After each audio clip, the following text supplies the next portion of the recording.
Darren Rovell joining us. He launched Collect back in April, new media platform dedicated to covering the booming sports memorabilia market, and it's never boomed like it did this past weekend, where Babe Ruth's jersey from the called shot at Wrigley Field, I believe that was his last World Series home run. Darren Rovell joining. Yes. Somebody paid $24 million for that jersey. You know, Dan, I love to, since I've been covering this for 25 years, I just love to go back and see like the origins. A woman had this because her husband won it from Babe Ruth in a bet. I mean, and then in the late 90s, it sold for $150,000, and then in 2005, it sold for $940,000, and then we come to this photo matching, which is the idea of it matches to a photo of a picture that day.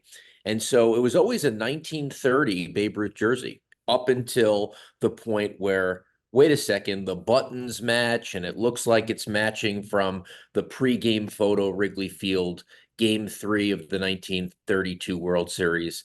And then they attach it to the called shot. And that's what allows it to go from $940,000 to $24 million. But it was referred to in an article I read, the Mona Lisa of sports memorabilia. There's no other memorabilia that is more valued than that? I don't know. I think obviously they were on high on this stuff now. I mean, we don't even know if he called the shot or if he was pointing at Charlie Root or if he was pointing at the dugout. I don't think it is. I mean, I think there's other things that, you could say that it's not Mona Lisa is like the clear winner. This is not that clear. I think in the moment people are thinking about it. I think about at least in the US, the Mike Eruzione jersey, from Miracle on Ice, which sold for, I believe, like $850,000 maybe 11 years ago, and would sell for 10 million today. I actually asked Mike Eruzione this fall if he what he thought now that he if he had held on to it, and he knew what the game used market was doing, and he said, I got 2 or 3 homes for my kids at the time, and I'm happy about that, but obviously it would have done a 10xer. But I was there when Michael Jordan took off his shoes after hitting the shot in Utah. The last shot that he would take as a Chicago Bull. Because you were doing the Sports Center interview after. Yes. I got to believe Mike's shoes from the last game that he was with the Chicago Bulls. I don't know if they sold, I think sold a pair. They sold one shoe from each of the finals clinchers signed by Jordan. Okay. I think that went for about $8 million. Because I was there when he took off the shoes and he autographed those shoes right in front of me. And I kept thinking, if you had the pair of shoes that he was wearing, the last shot he ever took for the Chicago Bulls, that to me, like Kobe's stuff went kind of crazy with his locker, crazy. With some of that. The locker is something, I always think about, like, I've been on top of this for a quarter century, and I always think about things that I don't figure out.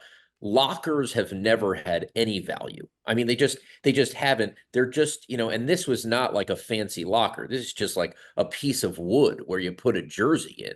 It literally was in the dumpster, and a Lakers employee like took it out of the dumpster and kept it. Bought it for whatever he bought it for, maybe 10, he sold it for, what would he sell it for? He sold it for like 200 grand, and then it sold for $2.88 million. Wild. I mean, it's wild with something. I'm sure you've seen some merchandise memorabilia over the years from 15, 20 years ago, things happening right before your eyes. Yep. Now the value, even tickets. I mean, I collect tickets. I can't believe, what tickets are going for. A called shot ticket went for $63,000 over the weekend. And people used to laugh at all the kids that used to say, "Hey, I'll give you a couple bucks for your ticket." Yeah. Oh, that's never coming to fruition, and it did. How do you decide what is a smart investment with smart, sports It's memorabilia? it's it's hard. It's hard, right? I mean, it's really hard. You got to take some guesses. Uh, I'm going to announce something here of something I bought on Saturday. Um, it isn't in the mail yet, which is slightly risky, but I pray that this person sends it to me. I bought the December 14th, 1984 Bulls Nets ticket. Now, Michael Jordan scored 34 points in that game. I guarantee you he won't remember it, nor anyone in the audience. However, He wore the Jordan shoes that day. nope, nope, nope. I already have the Jordan debuts. That was November 14th, 1984 against Dr. J. Okay. The picture for his 1984 star and 1986 Fleer rookie cards were taken at that game by Norrin Trotman, a freelance photographer. So then you put it on the slab and say, taken at this game, his rookie card. So I took the risk. And there were a couple people who knew what it was, which meant it cost me a lot more than what I wanted, but it is what it is. So you're always taking guesses. I think you just have to try to be educated and stay in there. And sometimes things don't work out. You're going to lose. I invested $50,000 in sealed VHSs. The market never came around. Like anything, I'm not going to win all the time. We're talking to Darren Rovell, founder of Collect. He started that back in April. It's the booming sports memorabilia market, a new media platform. Do we know who bought the Babe Ruth jersey? No, I've been trying to find out. I would think the person would want to come forward, usually with these big sales like Ken Griffin or Jim Irsay but they have not said yet, and it's in the hands of the auction house now. But you have music memorabilia or sports memorabilia. Which one is a better investment? Music right now is still seriously underrated. I think that that's going to come along. Sports, all the eyes are on sports right now.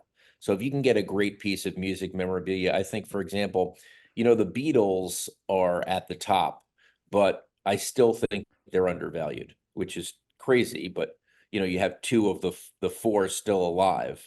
Not to be morbid about it, but I mean, and they are still number one on Spotify. And people say, "Oh, people don't care. The kids don't care about the Beatles anymore." That's not what the numbers say.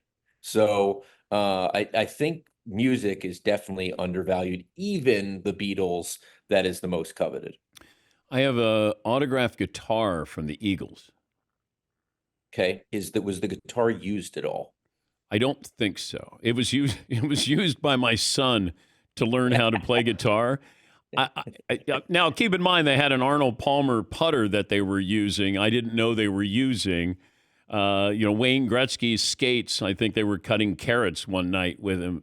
So that's the problem. I also love those stories, Dan. Like when I said to a guy, I said he said he was at Will Chamberlain's 100-pointer, and I said, yeah, that's not true. Everyone, he goes, well, look, it's on the cover of the book, and you see him as a little kid, and his face looks the same.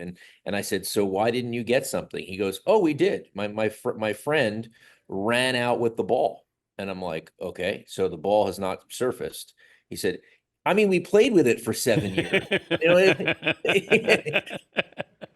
What do you mean it hasn't surfaced? We saw it every day. Unfortunately, it bounced into the woods one day or whatever, and that was it. Then you get a new ball. And now that thing would be worth $1 million. Great to connect with you again. Hope You you're got doing it. well, Darren. Thank you. Thanks, Dan. Good to see you. And that's Darren Rovell, founder of Collect, CLLCT. He started that back in April.